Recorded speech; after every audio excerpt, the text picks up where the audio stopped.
Iran নিয়ে যুক্তরাষ্ট্র আর ইসরায়েলের উত্তেজনা যখন তুঙ্গে, তখনই লোকচক্ষুকে ফাঁকি দিয়ে মাটির নিচে এক সাম্রাজ্য গড়ে তুলেছে দেশটি। সে শহর মূলত অসংখ্য মিসাইলের। এই ভূগর্ভস্থ ঘাঁটিতে কী ধরনের মিসাইল আছে, এর উদ্দেশ্যই বা কী? ইরান সম্প্রতি একটি ভিডিও প্রকাশ করেছে যেখানে দেখা যাচ্ছে দুর্গের আদলে মাটির নিচে আস্ত একটি শহর। সেখানে সড়কের মতো আঁকাবাঁকা সুড়ঙ্গ, তার দুপাশে থরে থরে সাজানো ক্ষেপণাস্ত্র, একটি দুটি নয়, শখানেকেরও বেশি। সেই ঘাটির ভিডিও ধারণের সময় উপস্থিত ছিলেন ইরানের সশস্ত্র বাহিনীর chief of staff Mohammad Bagheri. সঙ্গে ছিলেন ইসলামিক রিভলিউশনারি গার্ড কর্পস IRGCর অ্যারোস্পেস ফোর্সের কমান্ডার আমির আলী হাজিজাদে। ফুটেজে কয়েকটি স্থানীয়ভাবে তৈরি ক্ষেপণাস্ত্র দেখা গেছে, যেমন এমাদ, যা 2000 কিলোমিটার দূরে আঘাত হানতে সক্ষম। এছাড়া ক্ষেপণাস্ত্র সেজিল 1.5 থেকে 2500 কিলোমিটার, কদর H 1700 কিলোমিটার, খাইবার শেগান প্রায় 1500 কিলোমিটার ও হাজ কাশেম 1400 কিলোমিটার দূরের লক্ষ্যবস্তুতে আঘাত হানতে সক্ষম। ইরানের সশস্ত্র বাহিনীর চিফ অফ স্টাফ মোহাম্মদ বাঘেরি বলছেন, ইরানের লোহার মুষ্টি আগের চেয়ে অনেক বেশি শক্তিশালী।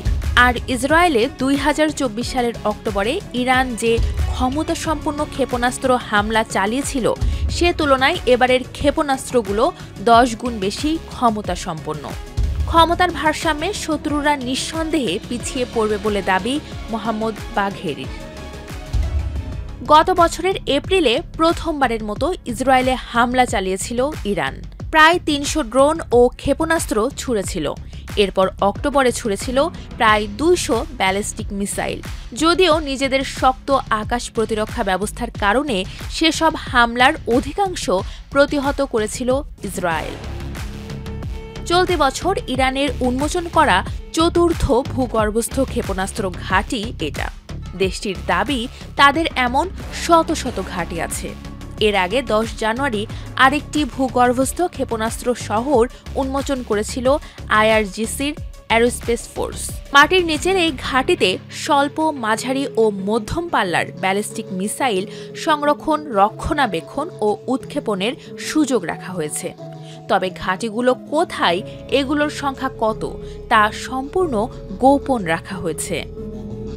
ধারণা করা হয়, ডজন খানেক ঘাঁটি তৈরি করা হয়েছে দেশটির পশ্চিমের পাহাড়ি অঞ্চলে, মাটির প্রায় 500 মিটার গভীরে।